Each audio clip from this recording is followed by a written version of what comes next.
I am the Whistler, and I know many things, for I walk by night. I know many strange tales hidden in the hearts of men and women who have stepped into the shadows. Yes, I know the nameless terrors of which they dare not speak.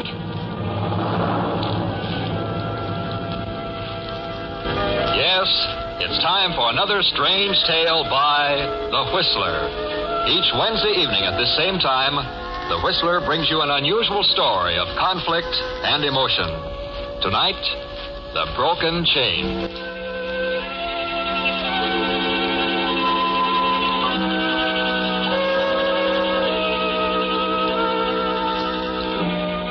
The thought had first occurred to him 6 months ago. And of course, he'd shuddered a little and cast it out. Of course. Arnold Stanton, respectable businessman, citizen taxpayer, would be horrified at such an idea. So he went back to his routine and resolved never to let himself think about it again. But in spite of him, the thought did come back 2 weeks later. Then only a week after that. Then at more frequent intervals until he found it popped into his head at least once every day. It was worse on weekends, when he had to be with Evelyn all the time, when her helplessness, her utter dependence on him for everything rose up and almost smothered him. By now, the thought didn't seem so horrible anymore. It had attained a kind of normal, logical quality, and he found he liked to dwell on it, like a problem in mathematics. In short, Arnold Stanton was ready to murder his wife.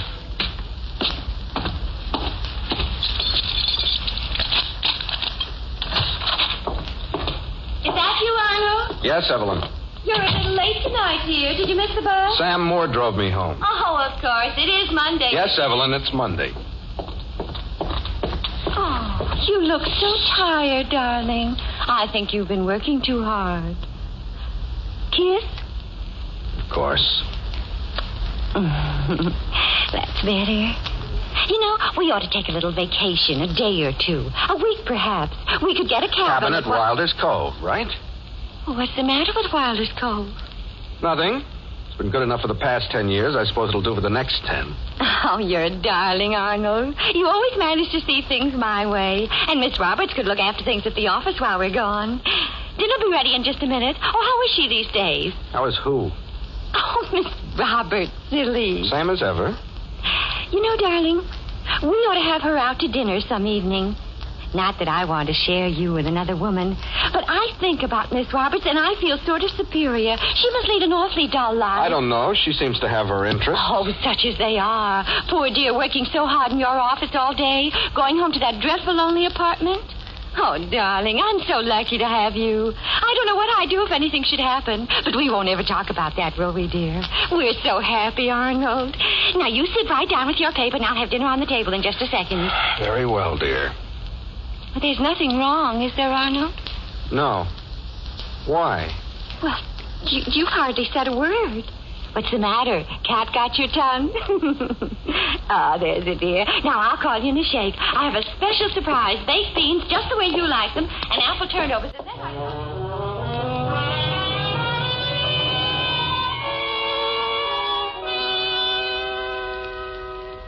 Yes, Arnold, this Monday night is different from all the rest. 6 months ago, it was just a vagrant, horrifying idea. Now it's an obsession, isn't it? It's a terrible decision, Arnold. And there's no one to talk it out with. No one in whom you can confide. You sit there staring at the newspaper without seeing it. Thinking how you hate her and the senseless prattle you've had to listen to for 10 years across the dinner table. But you can't walk out, Arnold. That's the strange part of it. You've decided it would be too cruel to walk out. She leans on you. She's dependent on you for everything. No, Arnold, you can't walk out. Arnold, come on, darling. The beans are on the table. Yes, dear. Coming. It's odd, isn't it, Arnold? How a random thought like the one that struck you 6 months ago can take hold and grow and finally solidify into something very real. As evening after evening of Evelyn's nonsensical prattle drives you closer and closer to it. Yes, you've decided it has to be tonight, haven't you, Arnold? And you're smart enough to realize that Most murderers are tripped up by their own cleverness. But the plan surest of success is the simple one.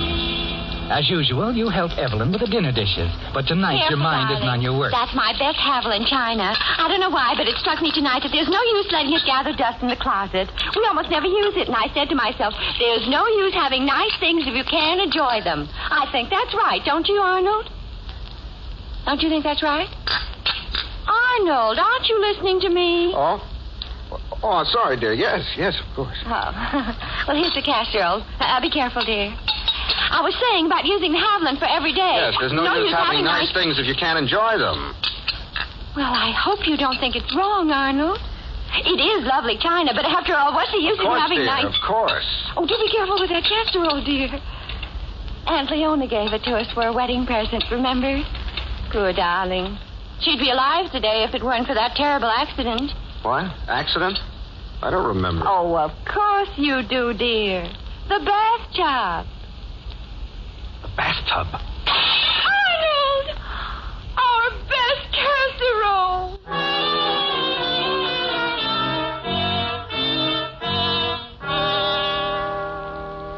You try and comfort Evelyn, but she's heartbroken. Her best casserole, Arnold.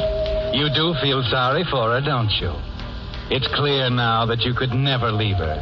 Why, that would be more cruel than the other way. So there's going to be an accident, isn't there, Arnold? A simple, ordinary accident. Like Aunt Leona's in the bathtub tomorrow morning.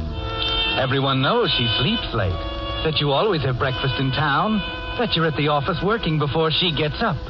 It's 10 o'clock, dear. Time we were in bed. I suppose so. I'm awfully sorry about the casserole, dear. You probably think I'm being silly about it, Arnold. But after all, it's Haviland, and you just can't buy it these days. It simply isn't to be had, and it's the only thing Aunt Leona gave us. You do understand, don't you, Arnold? I'll try and find another one tomorrow. Oh, it's no use, Arnold. Haviland just Let me try, dear. About tomorrow, I forgot to tell you that the coffee shop where I usually have my breakfast is closed for redecoration. I was wondering if you'd mind getting up early tomorrow and fixing me a little breakfast. Why, I'd love to, dear. You know I love waiting on you. Yes, I know. Oh, it'll be fun, Arnold. We'll have hot cakes and sausages and eggs. Oh, my. I am sleepy. Well, I better run up to bed if I'm to get up with the birds. Oh, it'll be fun, Arnold. I think it'd be nice if we did it more often. Perhaps it would. Good night, darling. And you do understand yes, about Evelyn, I do understand about the casserole.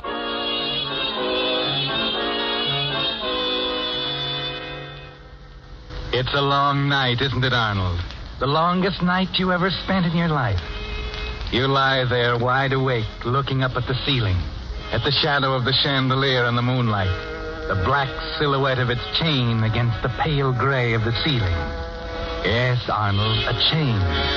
That's what you're going to do tomorrow morning, isn't it? Break the chain. Smash it into 1,000 pieces. Huh? Oh, Evelyn. Are you awake, Evelyn? She's gone. She's downstairs. I'm too late. I should have known she...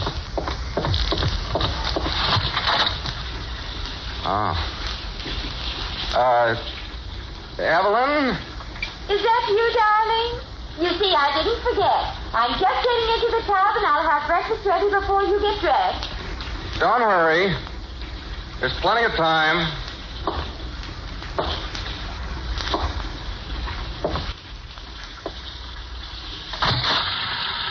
Excuse me, dear.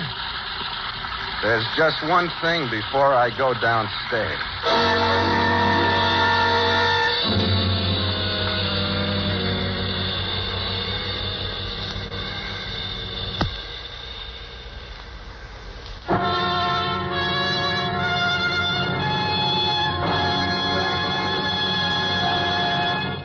With the prologue of The Broken Chain, CBS brings you another strange tale by The Whistler.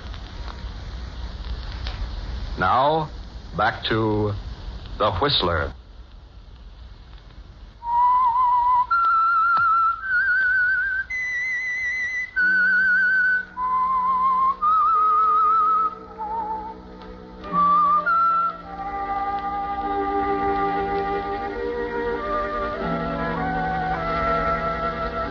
So the chain is broken, Arnold, after 12 years. And Evelyn lies dead where you left her, of an accidental fall in the bathtub. There won't be many questions. There can't be. There were no questions about Aunt Leona, were there? Lots of people fall in bathtubs, hit their heads, and drown. And it's so simple, Arnold. You take the 7:13 bus as usual, drop into the coffee shop for breakfast as usual, report to the office at exactly the usual time. The neighbors all know she sleeps until well after you've left, that she must have been alone at the time of the fall. All you have to do now is to carry on exactly as you always do, to be careful that nothing happens on this day that will distinguish it from all the other drab, monotonous days before the chain was broken. Mr. Stanton? Oh, I'm sorry, Miss Roberts. Where was I? Let's see. We will appreciate anything you can do to expedite shipment, since we are committed on delivery by February 1st. Oh, yes, Merton Amalgamated Foods. Please add this, Miss Roberts. Paragraph. Incidentally, Mrs. Stanton wants particularly to be remembered to your wife and suggests if Mrs. Merton is accompanying you east, that you make it a point to stay with us. Regards, and I think that ought to do it. I'll get it out right away. Mm-hmm. Oh, by the way, how is Mrs. Stanton lately? Well, same as ever. She was sleeping like a baby when I left this morning. You know how she is about getting up early. Yes, I know. Oh, it's 11:45, Mr. Stanton. Remember, you have a luncheon appointment at 12:30. Well, thank you, Miss Roberts. I'll remember.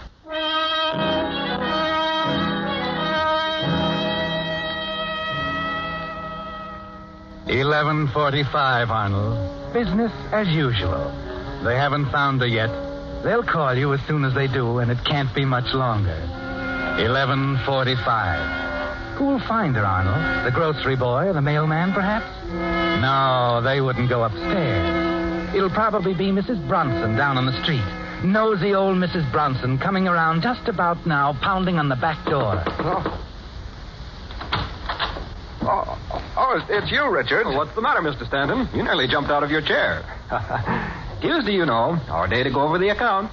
Oh, yes, the accounts.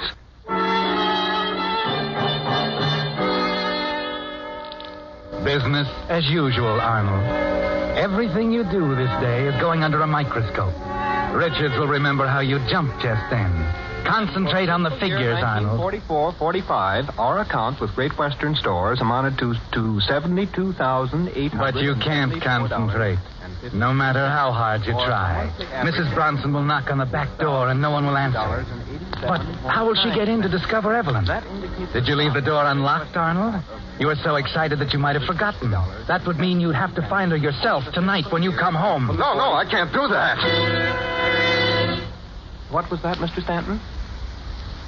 Oh, I'm sorry, Richard. You said you couldn't do something. Yes. I mean, I can't spend any more time on the reports right now. Would you mind leaving them here so I can check them this afternoon? Is anything wrong? No, nothing's wrong, Richard. Please go now.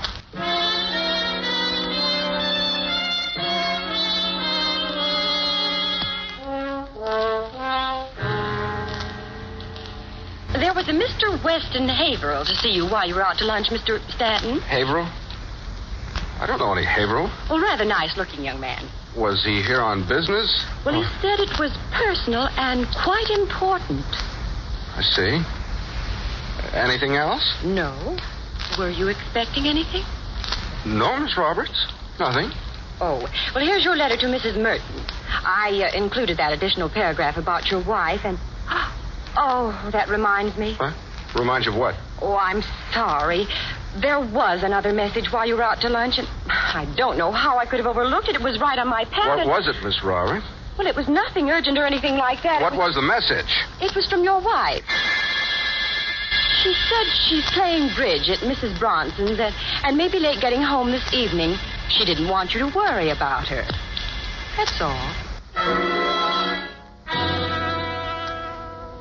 Don't faint now, Arnold. You don't want Miss Roberts to see you faint. What she said wasn't so remarkable, just an ordinary telephone call. Business as usual, Arnold. Wait until she gets out of the room. You better say something, anything. Thank you, Miss Roberts. Oh, not at all. If you'll sign the letter. Yes, of course. There you are. Thank you.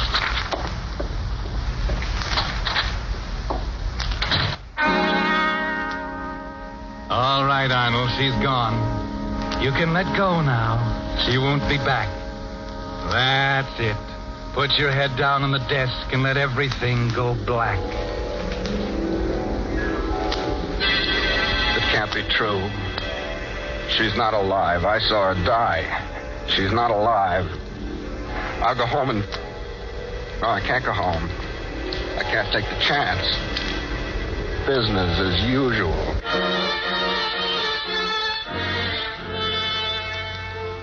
Miss Roberts might have made a mistake, Arnold. Perhaps the message came in yesterday, a week ago. Perhaps she looked at the wrong page of her book by mistake. Yes, Mr. Stanton? Miss Roberts, Yes, sir. I was just thinking... I was wondering... Yes. Yes, sir? No, never mind. I found what I was looking for. Never mind. Well, if there's anything... What's the matter with me? I can't make an issue with a phone call, stand out like a sore thumb afterwards. She...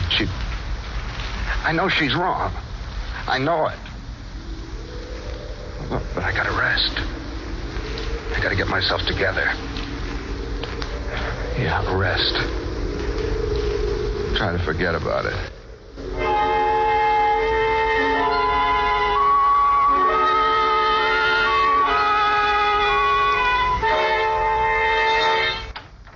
Why, Mr. Stanton. Huh? Are you still here? Well, it's after 5. Oh, I must have dozed off. I've been working a little too hard lately. Mr. Stanton, is something wrong? No, why? Well, you've acted so strangely all What's day. so strange about a man getting tired and falling asleep? I don't know, Mr. Stanton. I'm sorry. I'm sorry, too, Miss Roberts. It's late now. It's after 5. You better run along. I'm going, too. I don't want to be late. Evelyn will be waiting dinner, and I thought I told you, Mr. Stanton. She's playing bridge. Oh, yes, that's right. I forgot. By the way, Miss Roberts. Yes? Were there any other calls this afternoon? Oh, I'm glad you reminded me. Mr. Averill called again and said not to disturb you, that he'd see you tonight at home.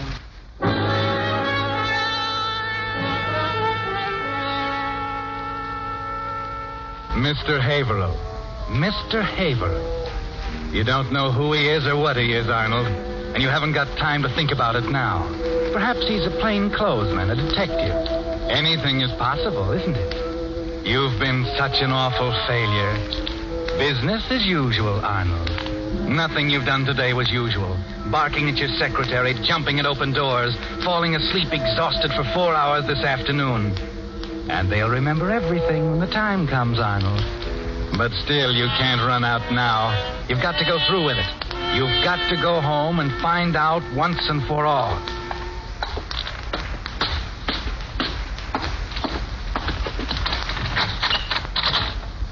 I did leave it unlocked.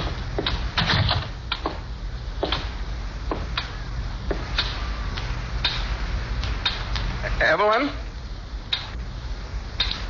Are you there, Evelyn?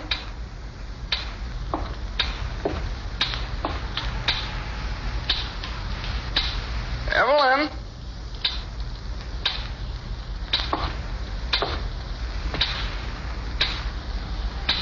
Evelyn?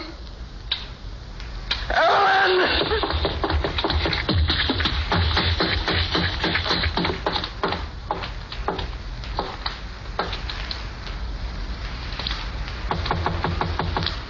Evelyn? Evelyn, dear?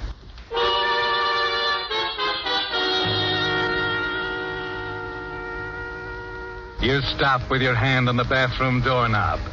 Somehow you can't go in and face it. Not yet. Not until you're sure, Arnold. The answer is just inside the door on the right. But you can't take it right now. You stand there for a minute, not thinking, not moving, feeling the pulse pound in your temple. And then you find yourself fumbling for a cigarette. I gotta take it easy. cigarette. You tear it to pieces trying to get it out of the package. And then find you have no matches, so you skip the cigarette for the time being.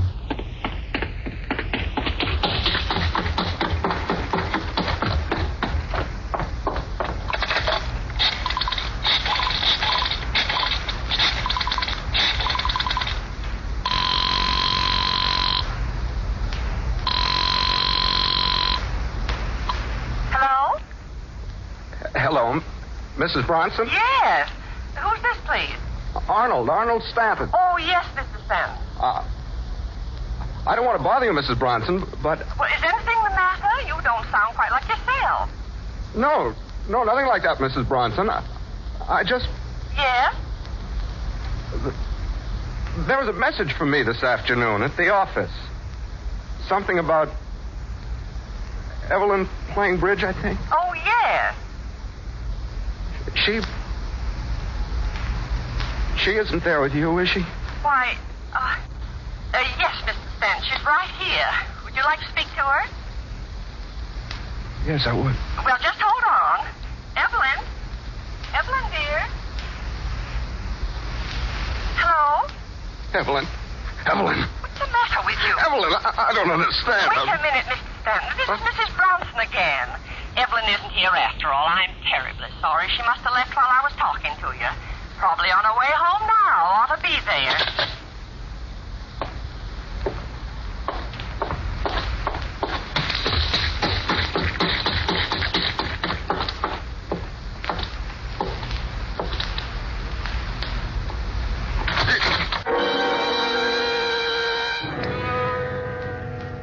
There she is, Arnold, just as you left her this morning.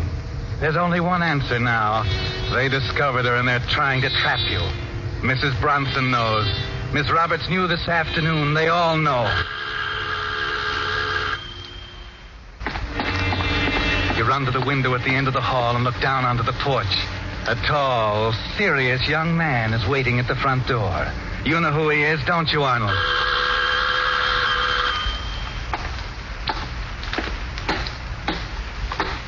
You have to face him, Arnold. One thing more and you'll be sure. Slowly, you walk to the front door.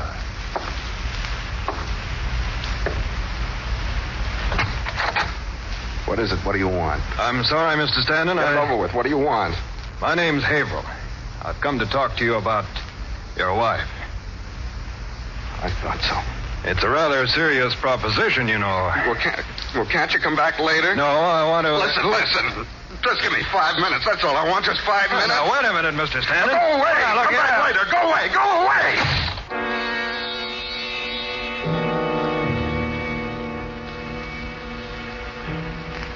It's a mile across the living room to your desk, and the pistol in the middle drawer.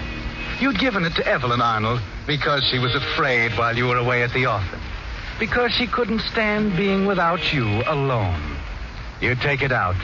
Notice how cold it feels in your hand. Check the breech and find it's loaded, ready to go. You're tense now as you sit down in the easy chair by the fireplace. 4 minutes left, Arnold, and you won't need all of it. The heat of your hand has warmed the handle. It feels more natural there. You look at it for a moment, then raise it slowly. Your hand tightens on the trigger.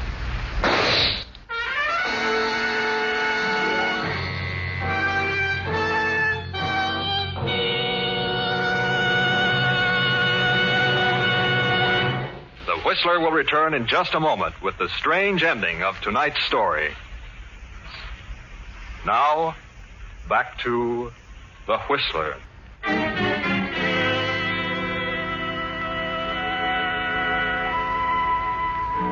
So the chain was broken, Arnold. Not in one place, but in two. Mrs. Bronson, of course, was the first to discover it. She'd been concerned over the way you sounded on the telephone and had hurried over to find you sprawled in the easy chair by the fireplace. A half hour later, Sergeant Cook was there, too, and the pieces began to fit together. Now, Mrs. Bronson, you say you know something about all this? Yes, in a way, I feel sort of responsible. Responsible? Well, you see, Mr. Stanton called me just before it happened, and, well, I told him Evelyn was at my house. Oh, I know I shouldn't have, but Evelyn was such a dear friend of mine, and...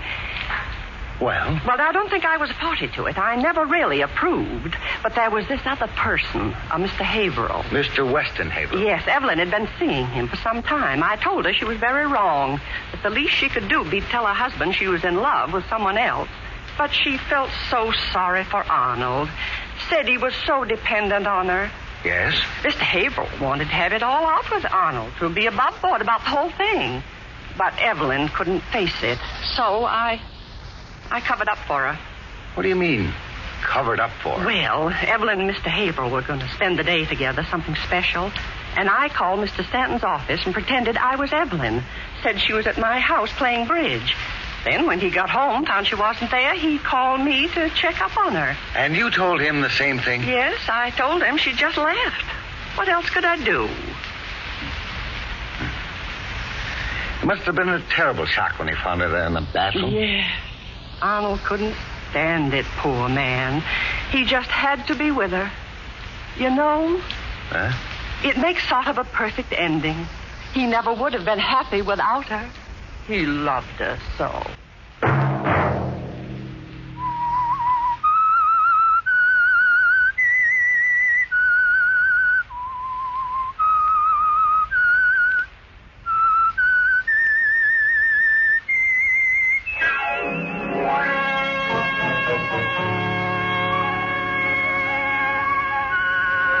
Next Wednesday at this same time, the Whistler will return with another strange tale. Featured in tonight's production were Elliott Lewis and B. Benaderet. This program is a featured production of the Columbia Broadcasting System and was directed by George W. Allen, with tonight's story by Robert Libet and Frank C. Burt. Music by Wilbur Hatch. The Whistler is transmitted to our troops overseas by the Armed Forces Radio Service.